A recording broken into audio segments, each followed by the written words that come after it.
This video is on exporting all the product items for a specific group or for all groups. So how we find that is we go down to PAMS, under reporting, and then total items, sales, group and department.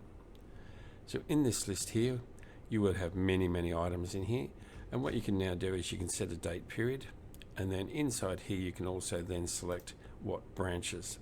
So in this particular case here, I have multiple different groups in here, but if I wanted to do all of the Harvest Corp groups, so instead of being just a single division of that group, if I wanted to do all of them, so you can do it by individual groups. So if you wanted to do it just for the workshop group or the office or the development group, but if you want all the stuff for that particular group, you set that.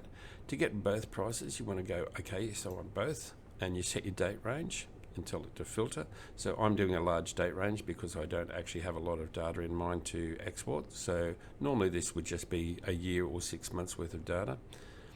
So then you tell it to filter. It will come back with the filtering items of those items there, and then you can tell it to export. It will export the information that's currently in here, which gives them a list of all the products. This also will give you a list of what products out of that particular group are the most popular as well.